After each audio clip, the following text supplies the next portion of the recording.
Ya, itu adalah cuplikan sedikit ya, sedikit dari yang memang kemudian viral di media sosial dan juga beberapa media mainstream, di mana Menteri Agama menyampaikan apa ya, mungkin unek-unek kekesalan, cenderung mungkin kalau masyarakat melihatnya kok emosional sekali nih Gus Menteri ini, begitu Karena loh. menyangkut hajat hidup orang banyak, Betul. gitu loh Arif Fadil. Jadi kan, perlu dijelaskan iya, dulu kepada pemirsa ya pada pagi hari ini. Jadi yang disampaikan oleh Pak Menteri Agama tadi adalah ini perihal keberadaan Masyarik. Masyarik ini adalah sebuah perusahaan swasta yang menyediakan paket haji dan umroh dan ditunjuk oleh Kementerian Arab Saudi untuk mengelola pelaksanaan puncak ibadah haji selama 5 hari di Amusna, Arafah, Musdalifah, dan juga Mina. Ya, betul. Jadi rangkaian proses ibadah haji di Arafah, Musdalifah, dan juga di Mina ini kan sebagai kegiatan puncak ibadah haji yang kemudian dilihat banyak sekali kekurangan yang perlu dievaluasi. Karena tidak hanya kemudian kalau kita lihat keterlambatan catering, kemudian juga penjemputan bus pada saat di Musdalifah yang kemudian membuat ada puluhan ribu jamaah terlantar, kepanasan, bahkan juga kelaparan. Musyarik itu ya? Dalam satu musyarik itu. Jadi pelaksanaan haji itu bukanlah Kementerian Agama, bukanlah PPIH begitu, tapi Kementerian Agama, PPIH yang ada di Arab Saudi ini menunjuk musyarik ini. Ya, sebuah perusahaan swasta yang menyediakan paket haji dan umroh ditunjuk langsung oleh Kementerian Haji di Arab Saudi. Nah, kalau gitu langsung aja kita coba akan bahas hal ini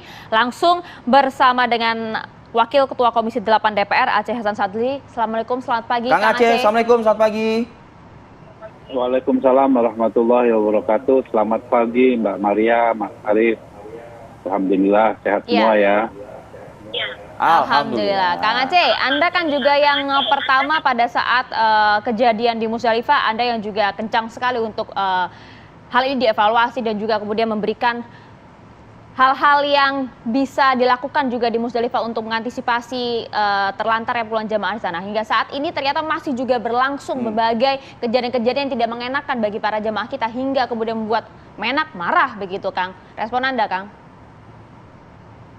Memang kami Komisi 8 dan bersama dengan tim pengawas DPR RI yang lainnya 3 hari menjelang puncak Arafah, Musdalifah, dan Mina melakukan rapat dengan Menteri Agama dan seluruh panitia serta Amirul Hajj untuk mempersiapkan pelaksanaan Arafah, Musdalifah, dan Mina.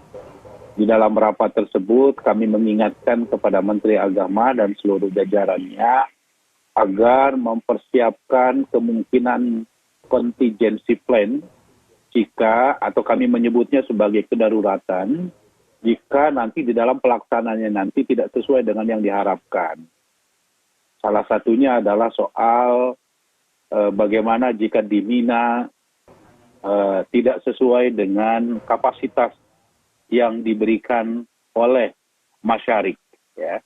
Masyarik itu adalah penyedia layanan yang ditunjuk oleh Kementerian Agama dan juga disediakan oleh Kementerian Haji dari Arab Saudi yang memberikan pelayanan kepada jamaah. Kita sendiri atau jamaah haji sendiri kan sesungguhnya telah membayar apa yang disebut dengan masyair, biaya masyair. Biaya masyair itu adalah biaya yang diberikan kepada masyarik dalam konteks memberikan pelayanan dari mulai transportasi, akomodasi tenda, baik di Arafah konsumsi juga ya, maupun di Mina, termasuk juga konsumsi. Itu sesungguhnya perjamaah telah membayarnya sesuai dengan kesepakatan. Dan ada komitmen yang disepakati bersama, misalnya untuk penjemputan di Musdalifah dari mulai malam hari pada saat mabit setelah di Arafah, kemudian mereka, para jamaah menuju Mina, menuju Musdalifah, dan maksimal pukul 8 pagi para jamaah dari Musdalifah sudah dibawa ke Mina. Tetapi di dalam faktanya para jamaah ada yang sampai pukul 2 siang mereka masih terlantar atau tidak terangkut di Musdalifah. Kan tentu kita bisa membayangkan ya, selama dari subuh sampai jam 2 siang para jamaah Siang, ada ya. yang terlantar, tidak disediakan makan, tidak disediakan Tidak sedikit minum pula yang lansia di ya, tengah Kang. terik matahari, dan itu sebagian di antara mereka adalah lansia. Kang Ya, Aceh. di tengah terik matahari sampai pada posisi 44 derajat Celcius, kita bisa membayangkan, saya di Makkah pun bisa merasakan bagaimana panasnya. Dan Iya, Kang. ketika mereka sudah diangkut dari Muzdalifah ke Mina, ya, di Mina pun, ya, tempat mereka untuk seharusnya istirahat, itu ada Tenda. beberapa jamaah yang tidak mendapatkan tendanya. Kenapa? Karena tendanya sudah ditempati oleh yang lain. Nah, ini tidak sesuai dengan komitmen, kan seharusnya setiap jamaah itu mereka sudah Ya. ditempatkan di tenda sesuai dengan kapasitasnya, gitu ya. Tetapi Oke, Kang pada saat Aceh. sudah sampai di tenda, mereka tidak mendapatkan itu. Nah, ini beberapa kasus Oke. yang kita alami. Belum lagi Ya. Ya, mereka ya. seharusnya mendapatkan makanan, tidak mendapatkan makanan. Nah, ini Baik, yang saya Kang. bilang, Kang, ini harus dievaluasi, gitu. Siap. Ya, Kang, pertanyaannya gini, Kang, musyariknya ini bukan musyarik yang biasa setiap tahun kita gunakan ya, atau yang diberikan oleh pemerintah Arab Saudi, Kang. Dan ini terjadi juga katanya di jamaah haji plus ya, bukan hanya yang reguler saja, Kang. Nanti kita coba dalami lagi ya dengan Kang Aceh Hasan Sazili, anggota Komisi Agama Komisi 8 DPR RI. Sesaat lagi, pemirsa.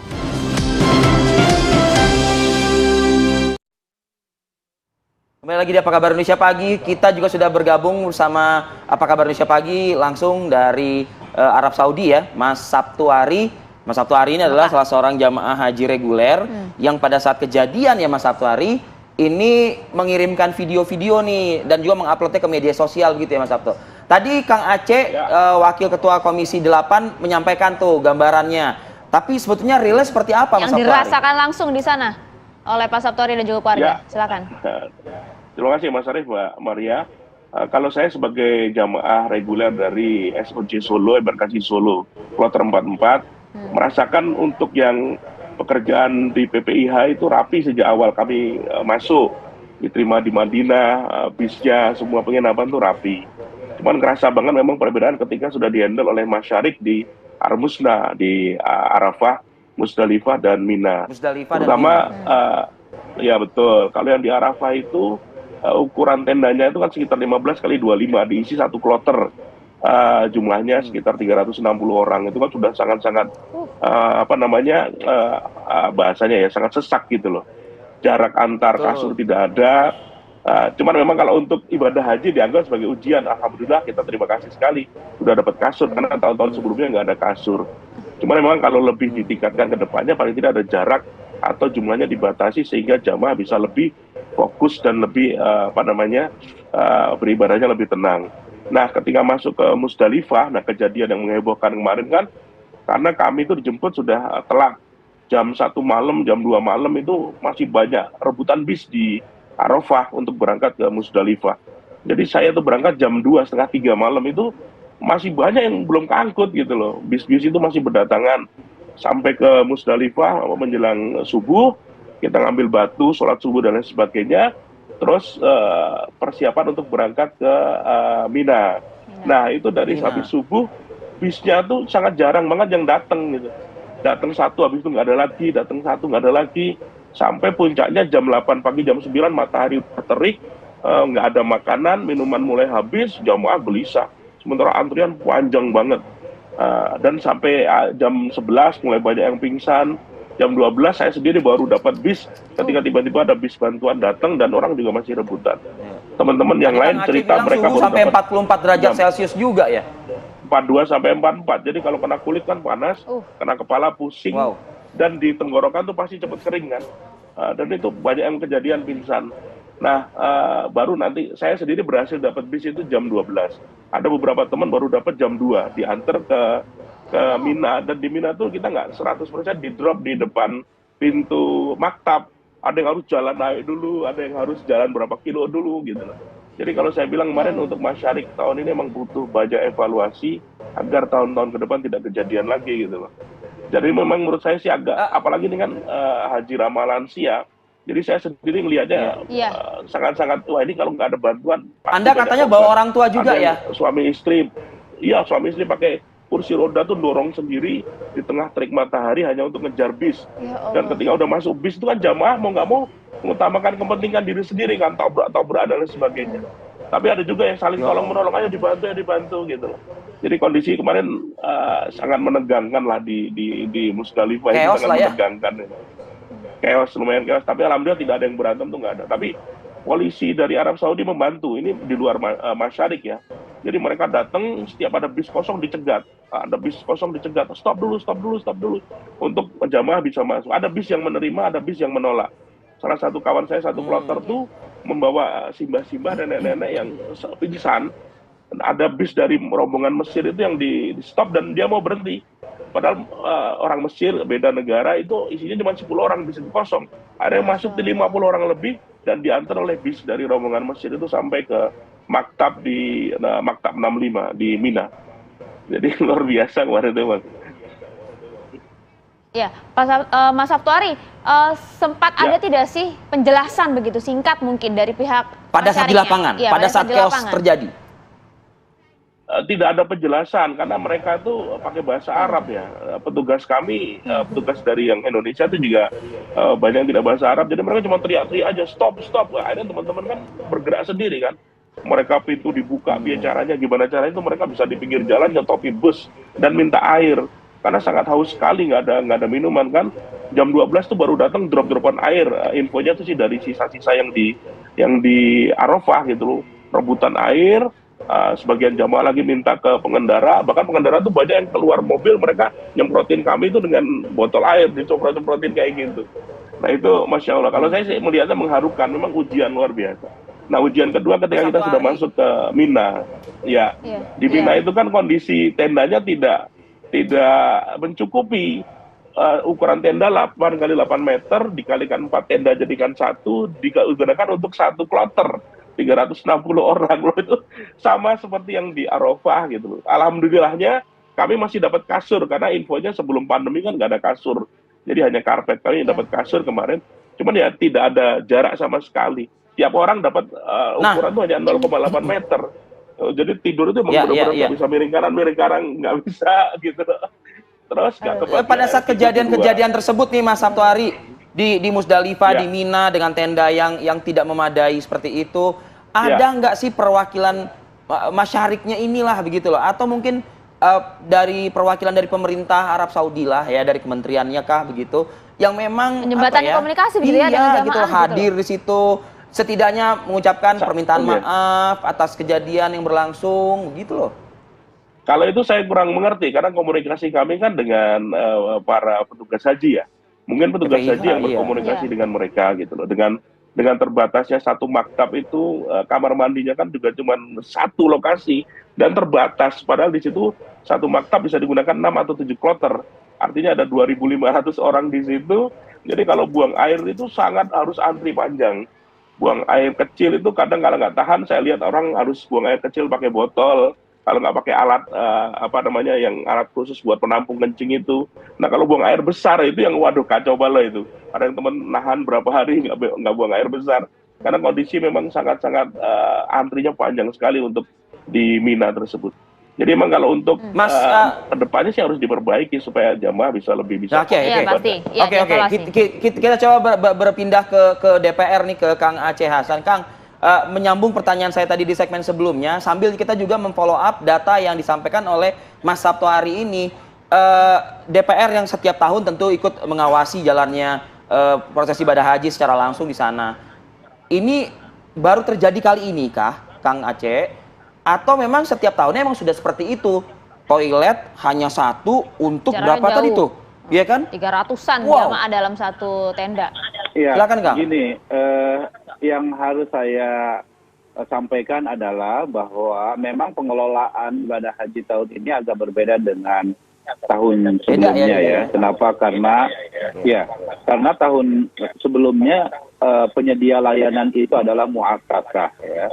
Muasasah itu ya semacam yayasan yang di bawah pemerintah Arab Saudi yang memberikan layanan kepada para jamaah yang pendekatannya tentu berbeda antara muasasah yang kemudian sekarang berubah menjadi masyarik. Masyarik itu Masyarik. jama dari syirkah ya. Jadi perusahaan-perusahaan yang ditunjuk oleh pemerintah Arab Saudi untuk memberikan layanan. Tentu pendekatannya berbeda antara muasasah dengan masyarik ya. Pendekatannya lebih pada pendekatan yang sifatnya sangat profitable gitu. Nah, kami juga menemukan bahwa hal ini bukan hanya terjadi pada jamaah haji Jamaah kita. reguler, tetapi juga pada jamaah haji khusus, ya. Bahkan kami juga mendapatkan pengaduan dari para jemaah haji khusus tentang misalnya tadi soal kapasitas tenda, soal berebutnya tenda bagi Kendaraan. jemaah haji khusus gitu ya, termasuk juga soal bagaimana penempatannya tersebut. Nah, inilah yang kemudian membuat kami meminta kepada Kementerian Agama untuk melakukan protes keras terhadap masyarik tersebut. Kenapa? Karena kita tahu bahwa kami di DPR dari sejak awal kan sudah memberikan catatan bahwa layanan masyarik, layanan masyair atau pelayanan pada saat puncak haji itu dihitung seharusnya orang per orang dan dibayar orang per orang. Maka layanannya pun juga harus orang per orang. Jadi bukan hanya per kloter tetapi juga orang per orang. Jadi kalau misalnya jumlah kasur yang diberikan itu harus diberikan berdasarkan atas berapa jumlah jamaah yang Jumlah diberikan orang, layanan iya, tersebut. betul. Jumlah orangnya, termasuk juga soal makanannya. Nah, dari beberapa kasus yang kami temukan, misalnya betul mendapatkan kasur, tapi kan kita lihat di berbagai liputan dan kita lihat sendiri dan saksikan sendiri, banyak jamaah kita yang keleleran di luar. Nenek-nenek, Iya. kakek-kakek harus berada di luar tenda, ya, bahkan ada yang tidur di dekat toilet gitu. Ini kan sangat mengkhawatirkan gitu ya. Betul, Kang. Nah, Betul, Kang. belum lagi kalau kita lihat ya jumlah antrian. Kami sesungguhnya sebelum acara puncak haji pun meninjau langsung terhadap toilet-toilet tersebut ya. Pada awalnya kami menduga bahwa pelayanan kamar mandinya lebih baik karena memang jumlahnya lebih besar. Tapi kan kita tahu bahwa jamaah haji Indonesia saat ini jumlahnya jauh lebih besar daripada tahun yang kemarin. Kalau tahun Dan kemarin harusnya kan bisa tidak dimitigasi ya, Kang ya? Dan seharusnya ini bisa dimitigasi gitu ya dengan cara. Nah, inilah yang kami juga mengkritik kepada Kementerian Agama. Kita tidak bisa tergantung kepada masyarik gitu. Nah, Jadi oleh karena itu iya. mesti ada orang kita, orang Kementerian Agama, petugas-petugas kita yang juga ditugaskan di masyarik untuk melakukan pengendalian terhadap proses Pemantauan ya. Betul. Betul. pelaksanaan atau pelayanan terhadap jamaah. Hah. Kalau Kang misalnya Aceh. kita tidak ada orang di situ, ya Mm-mm. Ya, artinya begini, Kang. Saya sebagai pribadi, mungkin sebagai warga negara, saya minta masyarik yang tahun 2023 ini kita coret. Jadi jangan lagi ada nanti nama Iya. masyarik yang tahun ini dipergunakan di tahun depan. Nah, mungkin apa nih konklusi DPR lah. dari DPR, poin-poinnya? itu yang kami akan rekomendasikan dan kita minta nanti pada saat haji akan datang. Karena setahu kami memang ada 9 masyarik ya atau 9 perusahaan di Arab Saudi yang memberikan layanan. Nah, pemerintah kita memilih masyarik yang sekarang digunakan, yang konon kabarnya biasa memberikan pelayanan kepada jamaah untuk Asia Selatan. Nah, Oke. untuk kali ini saya kira memang kita harus memberikan ya sanksi yang tegas kepada masyarik ini untuk Iya, tidak sikap tegas, digunakan betul. ya untuk tahun yang akan datang ya. Tentu kita juga akan minta bahwa dalam konteks kontrak dengan masyarik ini harus jelas layanan apa yang diberikan dan kita mesti memberikan satu catatan penting bahwa mesti ada petugas haji Indonesia yang mengawasi kinerja Masyarik dan memberikan kerja langsung di dalam Masyarik itu sendiri. Jadi jangan sepenuhnya diserahkan kepada pihak Masyarik itu sendiri. Karena kalau tidak, Betul. siapa yang bisa mengendalikan di dalam Masyarik itu sendiri? Betul, Kang. Jadi catatan Betul, Kang. penting yang akan kami berikan kepada Kementerian Agama. Kalau tidak kan seperti Baik. yang kita bisa rasakan sendiri gitu. Misalnya soal Baik. Betul. catering gitu ya. Ya kalau Iya, Baik, Kang. itu misalnya catatan besar, sepenuhnya Kang. kita serahkan kepada pihak Masyarik dan tidak ada manajemen yang betul-betul bisa dikendalikan oleh kita di lapangan, ya kejadian seperti Baik. ini pasti akan selalu terulang gitu. Baik, ya. Oke. Terima kasih, Kang Aceh. Nanti kita lihat bagaimana kelanjutan hal ini dan juga tadi saran-saran rekomendasi yang akan Dan Menteri Agama disampaikan oleh juga DPR. harus speak up ya, harus bersuara terkait dengan momen yang terjadi yang tadi sebagaimana Mas Sabtuari juga sudah gambarkan secara detail gitu. Terima kasih Mas Sabtuari. Terima kasih Mas Sabtuari. Selamat beribadah dan beristirahat kembali. Assalamualaikum Semoga mabrur, warahmatullahi Pak. Terima kasih, Kang Aceh. wabarakatuh. Assalamualaikum. Warahmatullahi wabarakatuh. Ya.